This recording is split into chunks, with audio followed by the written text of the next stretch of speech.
مسند امام احمد کے اندر یہ حدیث موجود ہے۔ ایک شخص امام الانبیاء صلی اللہ علیہ وسلم کی بارگاہ میں حاضر ہوا۔ راوی حضرت سیدنا ابو امامہ باہلی ہے۔ رسول اللہ کی بارگاہ میں حاضر ہوا اور عرض کیا، یا رسول اللہ، مجھے کوئی ایسا عمل بتائیں جس کو میں آسانی کے ساتھ کر سکوں اور گویا میرے لیے اجر کا ذریعہ بنے۔ حضور نے فرمایا، اگر تجھ سے ہو سکتا ہے تو پھر اپنی قوم کا امام بن جا۔ کیا کر جا؟ پہلا کام اپنی قوم کا امام بن جا۔ اگر تیرے اندر گویا کہ امام ہونے کی صلاحیت ہے تو پھر امام بن جا۔ حضور نے فرمایا، اگر تو اس کی طاقت نہیں رکھتا، لازمی بات ہے، مشکل کام ہے، تو پھر ایسا کرو تم اپنی قوم کے مؤذن بن جاؤ، یعنی ان کی اذان دو مسجد میں۔ پھر دوسرا کام یہ کرو، اور پھر حضور نے فرمایا، اگر تم مؤذن بننے کی بھی طاقت نہیں رکھتا، امام بننے کی طاقت بھی نہیں رکھتا اور مؤذن بننے کی طاقت بھی نہیں رکھتا، تو پھر تیسرا کام یہ کر کہ تو پہلی صف میں آ کر کھڑا ہو جائے۔ کیا کیا؟ اگر پہلی صف میں آ کر کھڑا ہو جائے گا، ان تینوں کاموں میں سے ایک کام اپنا لے تو گویا یہ تینوں کام کیا ہیں؟ اجر والے اور ثواب والوں میں سے۔ تو پہلی صف میں کھڑا ہونا، جیسا کہ آپ سن چکے ہیں، فرشتے بھی دعا کرتے ہیں، امام الانبیاء صلی اللہ علیہ وسلم بھی کہ لیے آپ کی بھی اس بندے کے لیے دعا ہے جو بندہ پہلی صف میں آتا ہے۔ اس لیے جب آپ آئیں تو پہلی صف میں جگہ ہے تو پہلی صف میں بیٹھ جائیں اور پہلی صف کا اجر پائیں۔ دوسری حدیث ہے، یہ بھی مسند امام ہے، کہ رسول اللہ صلی اللہ علیہ وسلم نے فرمایا، بے شک پہلی صف پہ اللہ اور اس کے فرشتے رحمت بھیجتے۔ صحابہ نے عرض کی، یا رسول اللہ، دوسری صف پہ؟ پھر حضور نے فرمایا، بے شک اللہ اور اس کے فرشتے پہلی صف پہ رحمت بھیجتے ہیں، ان کے لیے مغفرت کرتے ہیں فرشتے۔ صحابہ نے عرض کی، حضور دوسری صف کے لیے؟ پھر حضور نے فرمایا، بے شک اللہ پہلی صف کے لیے اللہ اور اس کے فرشتے رحمت بھیجتے ہیں۔ 3 مرتبہ حضور نے پہلی صف کے لیے بخشش کی دعا کی۔ صحابہ نے اس کے دوسری صف؟ پھر حضور نے فرمایا، ہاں دوسری صف پہ بھی اللہ کے فرشتے رحمت بھیجتے ہیں، یعنی پہلی صف کو 3 مرتبہ اللہ کے فرشتوں کی رحمت کی دعا، مغفرت کی دعا نصیب ہوتی ہے بنسبت دوسری صفوں کی۔ پھر امام الانبیاء صلی اللہ علیہ وسلم نے فرمایا، اے میرے صحابہ، اپنی صفوں کو درست کر لو اور اپنے کاندھوں کو برابر کر لیا کرو، اپنے بھائیوں کے ہاتھوں میں نرم ہو جاؤ، خالی جگہ کو پر کرو۔ بے شک شیطان تمہارے درمیان بھیڑ کے بچے کی طرح گھس جاتا ہے، یعنی ذرا بھی درمیان میں صف میں جگہ ہو تو وہ داخل ہو جاتا ہے شیطان، جس طرح کہ بھیڑ کا بچہ نہیں تھوڑی سی جگہ پہ بھی اندر گھس جاتا ہے۔ اس لیے صف کے درمیان اس حدیث سے یہ بھی پتہ چلا کہ کاندھے کے ساتھ کاندھا ملا کر بالکل کھڑا ہونا چاہیے۔ بعض لوگ جو ہے نا نفرت کرتے ہیں، دوسرے بندے کو کاندھا لگ جائے تو وہ محسوس کرتے ہیں، ایسا نہیں کرنا چاہیے، اس سے محبت بڑھتی ہے۔ حضور نے فرمایا، صفوں کو ملاؤ، اس سے محبت بڑھتی ہے، اللہ تمہارے درمیان محبت بڑھا دے گا۔ اس لیے جب آپ کھڑے ہو تو کاندھے کے ساتھ کاندھا ملاؤ، ہاتھوں کے ساتھ ملے ہو، درمیان میں کوئی وقفہ نہیں ہونا چاہیے۔ حضور نے فرمایا کہ درمیان میں کوئی صفوں کے درمیان تھوڑی سی بھی جگہ ہوئی نا تو بھیڑ کا بکری کا بچہ جس طرح نہیں ہوتا چھوٹا سا، وہ بھی تھوڑی سی جگہ میں گھس جاتا ہے، شیطان یوں گھس کے تمہارے درمیان پھر وسوسے پیدا کرتا ہے، تمہیں اور طرف لگا دیتا ہے۔ اس لیے حضور نے صف کی اہمیت کا بہت زیادہ جو ہے وہ حکم دیا ہے کہ صف میں کھڑا ہونا چاہیے۔ یہ تو صف ہے، اب پہلی صف تو ہو گئی، اب سب کو سیدھا رکھنا، صف کو کیا کرنا؟ سیدھا رکھنا، یہ بھی بہت ضروری ہے۔ حضرت نعمان بن بشیر فرماتے ہیں کہ امام الانبیاء صلی اللہ علیہ وسلم ہماری صفوں کو سیدھا فرمایا کرتے تھے۔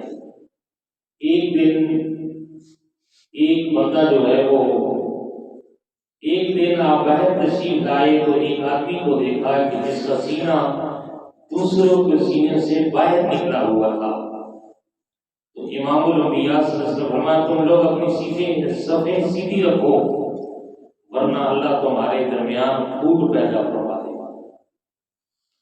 یعنی صفوں کو سیدھا رکھنے کی بھی کوشش کرنی چاہیے اور حضور اس کا بڑا اہتمام فرمایا کرتے ہیں. دوسری حدیث ہے کہ امام الانبیاء نے فرمایا نماز کی کاملیت کے لیے صف کا سیدھا ہونا بھی ضروری ہے. یعنی نماز کامل تب ہوگی جب بندے کی صف بھی سیدھی ہوگی. اس کا اہتمام بھی ہم لوگ نہیں کرتے آج کے دور میں اللہ ماشاء اللہ. ورنہ جس طرح طے ہو جاتے ہیں درمیان میں سب کے درمیان فاصلہ بھی ہوتا ہے اس کو سیدھا بھی نہیں کرتے کاندھے کے ساتھ کاندھا بھی نہیں ملاتے. یہ سب سنت کے خلاف ہے. سنت یہ ہے کہ سب سیدھی ہونی چاہیے کاندھے کے ساتھ کاندھا ملانا چاہیے درمیان میں کوئی جو ہے نہیں ہونا چاہیے گنجائش نہیں ہونی چاہیے. یہ سب میں چیزیں ضروری ہیں. حضرت سیدنا عمر فاروق رضی اللہ تعالیٰ عنہ سے مقبول ہے کہ آپ نے ایک شخص صفیں سیدھے کرنے کے لیے باقاعدہ مقرر کر رکھا تھا. یعنی صحابہ میں سے ایک بندے کو حضرت عمر فاروق نے مقرر کر رکھا تھا کہ تو نے لوگوں کی صفیں سیدھی کرنی ہے. اور جب مؤذن اقامت کہتا تو وہ بندہ اس کی جس کی ڈیوٹی تھی وہ صفوں کو سیدھا کرتا اور حضرت عمر فاروق اس کی آواز کا انتظار کرتے رہتے. آج کا تو سبھی کا نہیں تھا نا آج کی طرح. جب وہ آواز دیتا کہ حضور صفیں سیدھی ہو گئی ہیں تو پھر آپ جو ہے وہ جماعت شروع کیا. اسی طرح سیدنا عمر فاروق علی کرم اللہ وجہ کریم جب مصلی پہ آتے تو سب پہ نظر دوڑاتے اور کہتے فلاں آگے ہو جاؤ فلاں پیچھے ہو جاؤ. یعنی نام لے کر سب سیدھی کرایا جاتا. اگر آج ہم کسی کا نام لے لیں تو بھائی جان حاجی صاحب آگے پیچھے وہ بہت ناراض ہو جاتے ہیں مول صاحب نے ہمارا نام لیا ہے.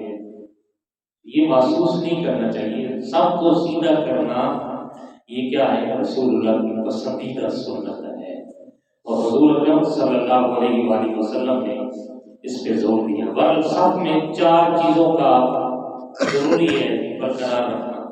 وہ کون سی 4 چیزیں وہ سنیں اور میں بات کرتا ہوں.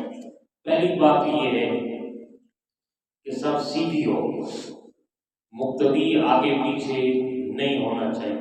ٹھیک ہے جی. دوسری بات یہ ہے کہ جب پہلی صف مکمل ہو جائے تو دوسری صف تب بنانی چاہیے. صف میں یہ بھی ضروری ہے.